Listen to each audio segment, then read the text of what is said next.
Comment savoir si un mal de dos est grave? Le mal de dos est l'une des affections les plus courantes dans la société moderne, touchant des millions de personnes chaque année. Il peut s'agir d'une simple gêne passagère ou d'un symptôme de problème de santé plus grave. Savoir distinguer entre une douleur bénigne et un mal de dos potentiellement grave est crucial pour éviter des complications et pour obtenir un traitement adéquat. Cet article a pour objectif de vous fournir les informations nécessaires pour évaluer la gravité de votre mal de dos et vous guider sur les mesures à prendre pour préserver votre santé et votre bien-être. Comprendre les différents types de maux de dos. Douleurs aiguës contre chroniques. Les douleurs de dos peuvent être classées en deux catégories principales, aiguës et chroniques. Les douleurs aiguës surviennent soudainement et durent généralement moins de 6 semaines. Elles sont souvent dues à une blessure ou à un effort excessif. En revanche, les douleurs chroniques persistent pendant plus de 3 mois et peuvent être le signe de problèmes de santé sous-jacents, tels que l'arthrite ou une dégénérescence discale. Localisation de la douleur. La localisation de la douleur joue un rôle crucial dans son diagnostic. Les douleurs lombaires, situées dans le bas du dos, sont les plus courantes et souvent associées à des activités quotidiennes telles que soulever des objets lourds ou rester assis pendant de longues périodes. Les douleurs dorsales, dans le haut du dos, peuvent être causées par une mauvaise posture ou des troubles musculo-squelettiques. Enfin, les douleurs cervicales, quant à elles, affectent le cou et peuvent résulter de tensions musculaires, de blessures ou de conditions telles que les hernies discales cervicales. Signes indiquant un mal de dos potentiellement grave. Douleurs intenses et soudaines. Une douleur dorsale qui apparaît soudainement et avec une intensité élevée peut indiquer une condition sérieuse, comme une hernie discale ou une fracture vertébrale. Ces douleurs peuvent survenir après un traumatisme ou un effort physique intense. Il est essentiel de consulter immédiatement un médecin pour évaluer la situation et éviter toute complication. Symptômes neurologiques. Les maux de dos accompagnés de symptômes neurologiques tels que des engourdissements, des faiblesses musculaires ou des sensations de picotement doivent être pris très au sérieux. Ces signes peuvent indiquer une compression nerveuse ou une myélopathie, une condition qui nécessite une prise en charge médicale urgente. Un traitement rapide peut prévenir des dommages permanents. Douleurs nocturnes ou au repos. Si la douleur de dos persiste même au repos ou s'aggrave la nuit, cela peut être un signe d'une maladie inflammatoire, comme la spondylarthrite ankylosante, ou même d'un cancer. Contrairement aux douleurs mécaniques qui diminuent avec le repos. Ces douleurs inflammatoires nécessitent une évaluation médicale approfondie pour déterminer leur origine et le traitement approprié. Perte de contrôle des fonctions urinaires ou intestinales.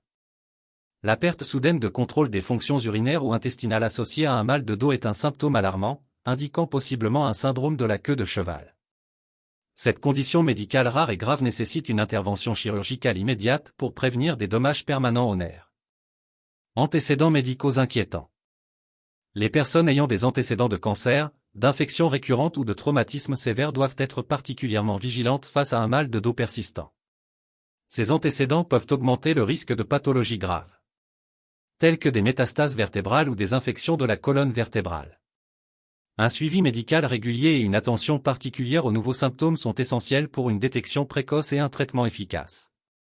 Évaluation des symptômes, quand consulter un professionnel de santé. Critères de gravité à surveiller.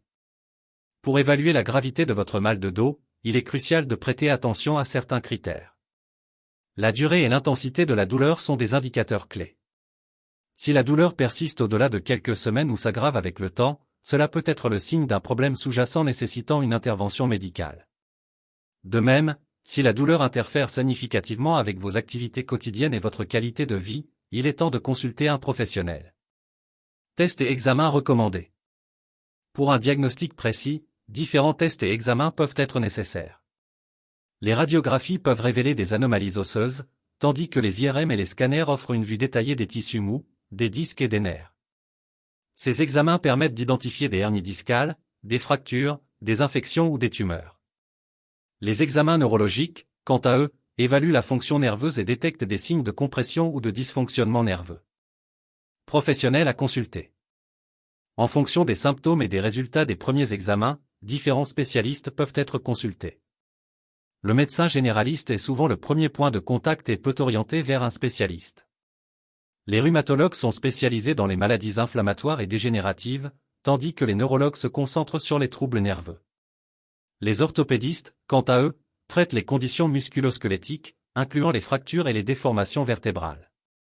La collaboration entre ces professionnels permet une prise en charge complète et adaptée à chaque situation. Prévention et gestion des douleurs bénignes. Habitudes de vie saine. Adopter des habitudes de vie saine est fondamental pour prévenir les douleurs de dos.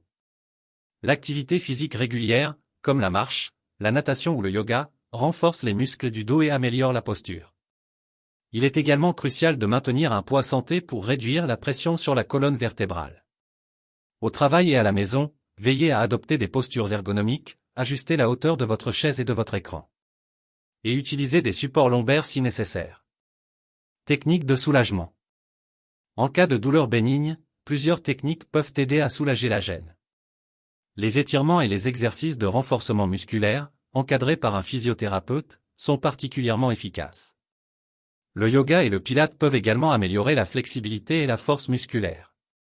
L'application de chaleur ou de glace peut apporter un soulagement temporaire. De plus, l'utilisation prudente d'anti-inflammatoires et d'analgésiques peut aider à gérer la douleur. Mais toujours sous la supervision d'un professionnel de santé. Éducation et sensibilisation. Comprendre les facteurs déclenchants et les mécanismes de la douleur de dos permet de mieux la gérer et de prévenir sa réapparition. Apprenez à écouter votre corps et à reconnaître les signes avant-coureurs de fatigue ou de tension musculaire. Évitez les mouvements brusques et les levées de charges lourdes sans assistance. Participer à des programmes d'éducation sur la santé du dos peut également offrir des stratégies pour maintenir une colonne vertébrale en bonne santé. Reconnaître les signes d'un mal de dos grave est crucial pour éviter des complications et recevoir un traitement approprié. En adoptant des mesures préventives et en consultant un professionnel en cas de doute, vous pouvez assurer une meilleure santé de votre dos et améliorer votre qualité de vie.